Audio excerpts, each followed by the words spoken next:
caused the crisis is IndiGo. Now, this is what we've been trying to piece together for a good part of the last week. Was there a shortage of pilots?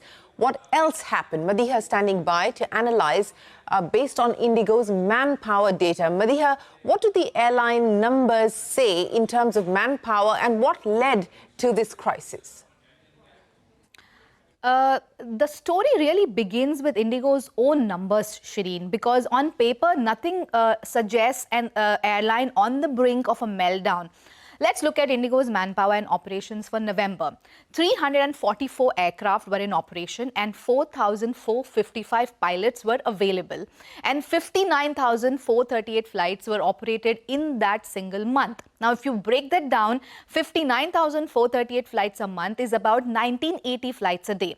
Divide that with 344 aircraft and IndiGo is operating 5 to 6 flights per aircraft per day, which is entirely normal and healthy for IndiGo's network.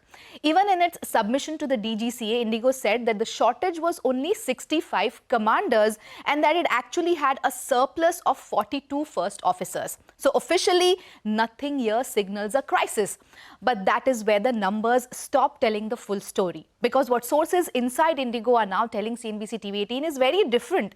They say that the real issue was poor manpower planning for the new FDTL Phase 2 norms. This is exactly what IndiGo has also told the DGCA, that it was misjudgment on their part. So the operations team believed, is what sources tell us, it could manage without adding new pilots, even though the new rules demanded more rest for crew and reduced the number of night duties. So when Phase 2 kicked in, pilots started hitting their FDTL limits much faster. More pilots began reporting fatigue, which legally forced the airline to give them extended rest. This meant that even though IndiGo had enough pilots on paper, it did not have enough pilots available for flying on any given day. Then came an unexpected complication, the wedding season.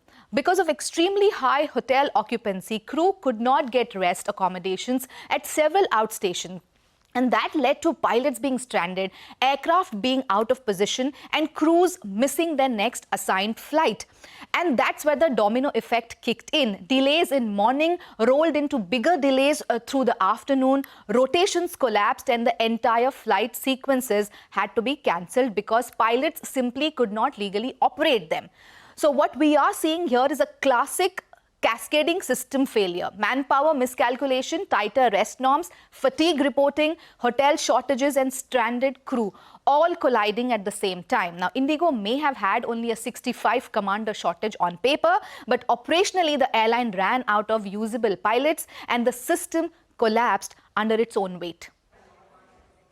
Many thanks, Madeeha. And of course, this is at this point in time diagnosis that we're picking up of what transpired at IndiGo on the back of sources. There is, of course, a 4-member committee that's been set up to look into this. IndiGo's CEO and CEO will be summoned and will depose before that committee, as will the IndiGo board at some point respond perhaps to the government as well. Now, delegation from